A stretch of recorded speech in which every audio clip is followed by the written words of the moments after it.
বাংলাদেশকে নিয়ে বিপাকে পড়েছে ভারত। প্রতিবেশী বাংলাদেশের প্রসঙ্গ এলে গড়পড়তা যে কোনো ভারতীয় হয়তো অত পাত্তা দেবেন না। দেশটিকে অনেকে মনে করেন খুবই হতদরিদ্র, যেটি কিনা কেবল ঝাঁকে ঝাঁকে অবৈধ অভিবাসী ও ইসলামিস্ট মৌলবাদী রপ্তানি করে। কিন্তু ভারতের পররাষ্ট্র নীতি ও নিরাপত্তার দায়িত্বে থাকা কর্তা ব্যক্তিদের দৃষ্টিভঙ্গি এ ব্যাপারে একেবারেই ভিন্ন। তাদের কাছে বাংলাদেশ খুব গুরুত্বপূর্ণ এক কৌশলগত অংশীদার ও বন্ধুপ্রতিম প্রতিবেশী।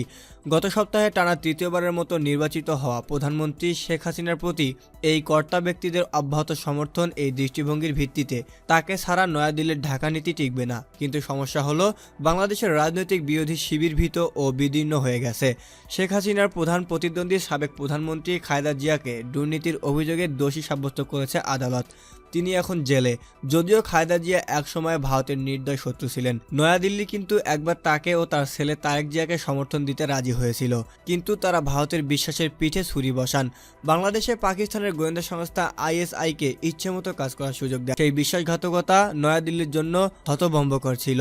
এরপর থেকে বেগম জিয়াকে আর বিশ্বাস করেনি ভারত। সেই থেকে বাংলাদেশের নয়াদিল্লির কেবল একটি কার্ড শেখ হাসিনা। কিন্তু এটি একেবারে আকাঙ্ক্ষিত কোনো পরিস্থিতি নয়। শেখ হাসিনা ও তার দলের হাতে অতিরিক্ত ক্ষমতা বাংলাদেশের সমাজ ও রাজনৈতিক অঙ্গনে গভীর চির ও হতাশা তৈরি করেছে। এমন পরিস্থিতি যে কোনো একদলীয় শাসন ও কার্যক্ষম বিরোধী দল না থাকারই এক অনিবার্য পরিণতি। শীর্ষে থাকা দুই নেতা শেখ হাসিনা ও খালেদা জিয়ার প্রতি চ্যালেঞ্জ ছুড়ে দেওয়ার মতো কোনো ক্যারিসমেটিক নেতা বাংলাদেশ দুর্ভাগ্যজনকভাবে সৃষ্টি করতে পারেনি। এ কারণে নয়াদিল্লির পছন্দ আরও সীমিত হয়ে গেছে। কিন্তু এরপরও বাংলাদেশিদের অনুভূতি ও আকাঙ্ক্ষা নিয়ে সংবেদনশীল হতে হবে ভারতকে। বাংলাদেশের ব্যাপকভাবে বর্ধিষ্ণু মধ্যবিত্ত শ্রেণী, যারা দেশের রাজনীতির উঠাপড়া নির্ধারণ করে ও রাজনৈতিক নেতৃত্বে যেখান থেকে আসে, সেই মধ্যবিত্তদের মধ্যে ভারত নিয়ে মিশ্র অনুভূতি রয়েছে। ভারতীয়রা বাংলাদেশ নিয়ে নেতিবাচক ধারণা পোষণ করে ও নেতিবাচক আচরণ করে, এ নিয়ে এই মধ্যবিত্তদের মধ্যে ক্ষোভ রয়েছে। তারা এও বিশ্বাস করে দেশে নয়াদিল্লি অতিমাত্রায় প্রভাব বিস্তার করছে। এছাড়া রাজনীতির সকল ক্ষেত্রে ভারত প্রভাবিত করে। তাদের এই ধারণা কিন্তু অমূলক নয়। নয়াদিল্লি বাংলাদেশের শেখ হাসিনার কোনো বিকল্প দেখে না। তিনি একজন নির্ভরযোগ্য বন্ধু, যিনি কিনা ভারতের উদ্যোগ নিয়ে সংবেদনশীল। এই অংশীদারিত্ব অতীতে ফলদায়ক ছিল, কিন্তু প্রশ্ন হচ্ছে আর কতদিন? একজন রাজনৈতিক নেতা ও দলের সঙ্গে অংশীদারিত্ব কি চিরকাল ধরে চলতে পারে? এই প্রশ্ন খুব শিগগিরই আরও জরুরি হয়ে দেখা দিতে পারে, কারণ বাংলাদেশের গুরুত্ব ক্রমেই বাড়তে যাচ্ছে। এর প্রথম কারণ হলো অর্থনীতি, এরপর হলো ভূ রাজনীতি। বাংলাদেশ একটি তলানিবিহীন ঝুড়ি, এই ধারণা ক্রমেই পরিবর্তিত হচ্ছে। শক্তিশালী রপ্তানিমুখী অর্থনীতি ও রাজনৈতিক স্থিতিশীলতার বদৌলতে দেশের GDP প্রবৃদ্ধি গড়ে 6% ছিল 2009 থেকে। 9 বছরের চরম দারিদ্র্যে বসবাস করা বাংলাদেশির সংখ্যা 19% থেকে 9%-এরও কমে এসে পৌঁছেছে। উদীয়মান এই অর্থনীতি কয়েক লাখ ভারতীয়কে বাংলাদেশে আকৃষ্ট করেছে, যারা দেশটির গার্মেন্টস সহ বিভিন্ন ব্যবসা খাতে কাজ করছেন। বাংলাদেশের অর্থনীতি যত এগোবে সুযোগ ততই খুলবে। ভারতীয়রা লাভবান হবে যদি এই ভালো সম্পর্ক বজায় থাকে, নতুবা চীন চলে আসবে।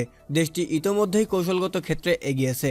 পাকিস্তানের পর চীনা সমরাস্ত্রের সবচেয়ে বড় ক্রেতা বাংলাদেশ। চীন থেকে ট্যাঙ্ক, বিমান ও সাবমেরিন কিনছে ঢাকা। প্রধানমন্ত্রী শেখ হাসিনা মনে করেন এই অঞ্চলে আরও বড় ভূমিকা পালন করবে চীন। তিনি বেশ আগ্রহ সহ দেশের অবকাঠামোতে চীনা বিনিয়োগ চেয়েছেন। চীন বাস্তবায়ন করছে এমন বড় ধরনের প্রকল্পের মধ্যে রয়েছে $370 কোটি ব্যয়ে নির্মিতব্য 6 কিলোমিটার দীর্ঘ পদ্মা সেতু ও চট্টগ্রাম বন্দরের উন্নয়ন প্রকল্প।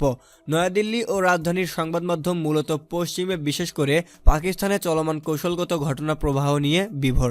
কারণ পাকিস্তানে একটি গভীর সমুদ্রবন্দর পরিচালনা করছে চীন, কিন্তু ভারতের পূর্বে চীন আরও বৃহৎ ও কৌশলগতভাবে গুরুত্বপূর্ণ প্রকল্প নিয়ে অগ্রসর হচ্ছে। এর মধ্যে বিশেষ উদ্বেগের কারণ হলো মিয়ানমারে চীনের কৌশলগত প্রকল্পসমূহ। 2 মাস আগে মিয়ানমারের কাউকুপ্প শহরে গভীর সমুদ্র বন্দর নির্মাণে চীন চুক্তি করেছে। চীনের সরকার নিয়ন্ত্রিত একটি সংস্থা $130 কোটি ব্যয়ে এই বন্দর নির্মাণ করবে। 70% অর্থায়ন করবে চীন। বন্দর পরিচালনায়ও থাকবে দেশটি। বিশ্লেষকরা দেখিয়েছেন এই গভীর বন্দর বঙ্গোপসাগরের বিপরীতে অবস্থিত। বিশাখাপত্তনমের কাছে ভারতের নির্মিতব্য সাবমেরিন ঘাঁটি থেকে এটি বেশি দূরে নয়। কাউকপ্পু নির্মাণ শেষ হলে ভারতের চারপাশে একাধারে কয়েকটি বন্দর নির্মাণ শেষ করবে চীন। পাকিস্তানের ক্রমশই বেড়ে চলা ঋণের বোঝা ও চীনের ওপর সম্পূর্ণ সামরিক নির্ভরতার কারণে দেশটির অর্থনৈতিক নীতি নির্ধারণ কার্যত ইসলামাবাদ থেকে বেইজিংয়ে চলে গেছে। ধীর গতিতে হলেও শ্রীলঙ্কায়ও একই ধরনের প্রক্রিয়া চলছে। শ্রীলঙ্কায় সাম্প্রতিক বছরগুলোতে শক্তিশালী চীনপন্থী লবির উত্থান হয়েছে। এই লবির গুরুত্বপূর্ণ ব্যক্তিত্ব হলেন সাবেক প্রেসিডেন্ট মাহিন্দ রাজাপাকসে। এটি একেবারেই নির্ভুল। বেইজিংয়ের কৌশলগত লক্ষ্য হচ্ছে ভারতকে চারপাশ দিয়ে ঘিরে ধরে ভারতকে ঠেকানো। খুব অবাক হওয়ার বিষয় নয়, বেইজিং বাংলাদেশেও কাজ শুরু করে দিয়েছে। বেশ কয়েক বছর আগে চট্টগ্রামের দক্ষিণে সোনাদিয়ায় একটি গভীর সমুদ্রবন্দর নির্মাণ করতে চেয়েছিল চীন।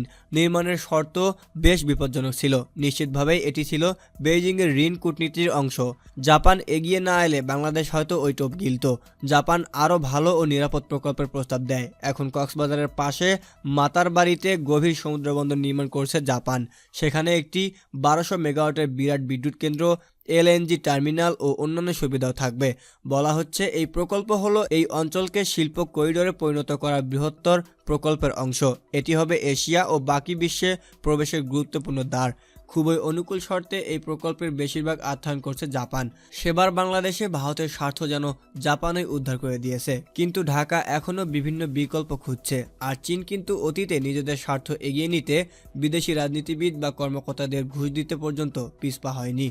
ভারতের জন্য সম্ভবত সময় এসেছে বাংলাদেশের নিজের রাজনৈতিক সংযোগ আরও বিস্তৃত ও বৈচিত্র্যময় করার। ভিউয়ার্স বন্ধুরা, আমাদের ভিডিওটি ভালো লেগে থাকলে ভিডিওটিতে একটি লাইক দেবেন, বন্ধুদের মধ্যে শেয়ার করবেন এবং আমাদের পরবর্তী ভিডিওগুলি পাওয়ার জন্য চ্যানেলটি অবশ্যই সাবস্ক্রাইব করবেন। আপনাদের সবাইকে ধন্যবাদ।